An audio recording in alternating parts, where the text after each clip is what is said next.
جنات ان میں ایک ہی جنڈر ہوتا ہے یا جیسے انسان اور جانوروں میں ہوتا ہے ویسے جنات میں بھی ہیں؟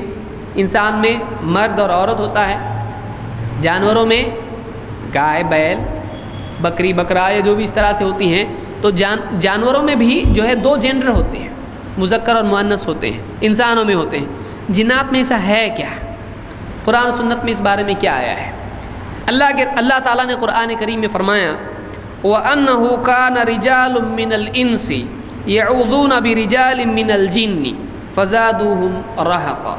سورہ الجن میں آیت نمبر 6 میں اللہ نے کہا کہ جنات یہ آپس میں بات کر رہے تھے اور انہوں نے کہا، جنات کا جملہ اللہ نے ذکر کیا وَأَنَّهُ كَانَ رِجَالٌ مِّنَ الْجِنِّ مِّنَ الْإِنسِ، یعنی انسانوں میں سے کچھ مرد، رجال رجل کی جمع ہے عربی زبان میں، مرد اور عورت، تو مرد کو کیا کہتے ہیں؟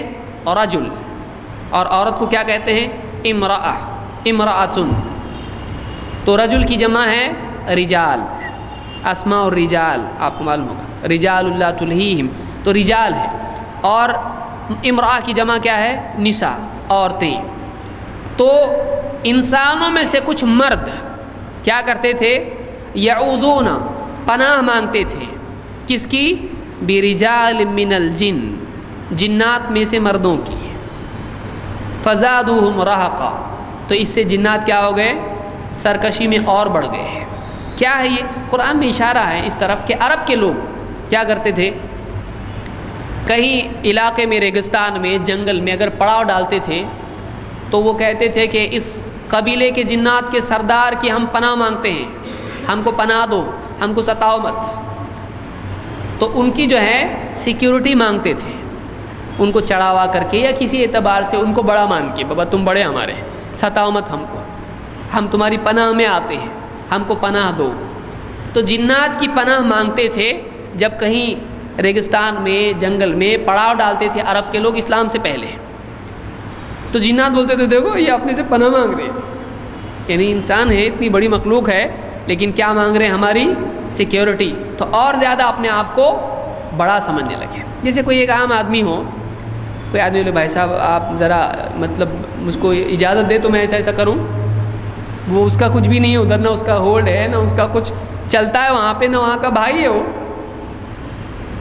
کچھ بھی نہیں، وہ آ کے چپ اتفاقی طور پر رہا، اچھا میں بھی کچھ بڑا ہوں، مطلب میرے سے پناہ مانگ رہا ہے، آپ چاہے تو یہ میں جگہ یہاں اسٹال لگا سکتا ہوں، تو وہ خود وہاں رہتا نہیں، تو اب کیا ہو گیا اس کو، مطلب مجھ سے مانگ رہے ہیں میں بھی کچھ کیا ہوں، ہاں ہاں ٹھیک ہے لگاؤ، اور شرارت مت کرو، کچرا مت کرو، بولے گیا، اور بس آئی بیٹھ کے نکل گیا۔ تو آدمی کو بعض اوقات ایسا عزت دینے سے اور کیا ہو جاتا ہے، وہ تھوڑا باسنگ کرنے لگ جاتا ہے۔ تو یہاں پر اللہ نے کہا کہ کیا ہو گیا، جنات سے اس طرح پناہ جب لوگ مانگنے لگے تو جنات کو لگا ہم بھی کچھ ہیں، تو انہوں نے کیا کیا، اور ستانا شروع کیا تاکہ اور زیادہ ڈریں، اور زیادہ بولے ذرا مت ستاؤ ہم کو۔ تو اس طرح سے لفظ یہاں کیا آیا ہے کہ انسانوں میں سے کچھ مردوں نے جنات میں سے مردوں کی کیا مانگی؟ پناہ مانگی۔ تو رجال کا لفظ جیسا انسانوں کے لیے آیا ہے، وہیں رجال کا لفظ کہاں آیا ہے؟ جنات کے لیے بھی آیا ہے۔ معلوم ہوا کہ ان میں سے بھی رجال اور نساء ہوتے ہیں، یہ اشارہ ہے قرآن کا۔ حدیث میں مزید اس طرف وضاحت ملتی ہے، کیا؟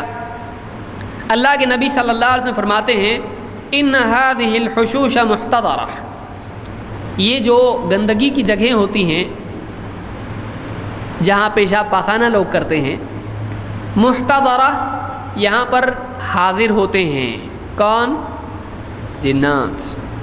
فَإِذَا أَتَى أَحَدُكُمُ الْخَلَاءَ، جب تم میں سے کوئی آدمی خلا میں آئے، یعنی خلا کے لیے آئے، خلا عربی زبان میں یعنی خلا کہتے ہیں اس حصے کو جو کھلا ہوتا ہے، خلو سے ہے یہ۔ رجل ذکر اللہ خالیا، اس لیے برتن آپ کا خالی ہے کا کیا مطلب ہے؟ ایمٹی، خالی ہے برتن، تو خالی کا لفظ خلا کے ساتھ جڑا ہوا ہے۔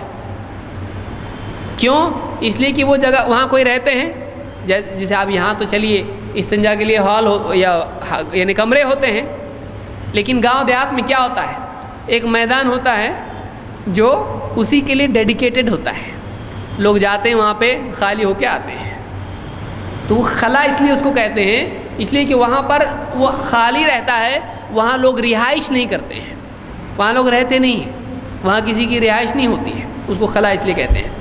تو اسی پر سے خلا کا لفظ اشارتاً و کنایتاً ہے کہ خلا تم کو آئے تو تم ایسا ایسا کرو۔ تو اذا اتی احدکم الخلاء، جب تم میں سے کوئی خلا میں جائے، ایسی جگہ جائے جہاں پیشاب پاخانہ کرتے ہیں، فلیقل، وہ کہے، دعا کرے، ذکر کرے، کیا کہے؟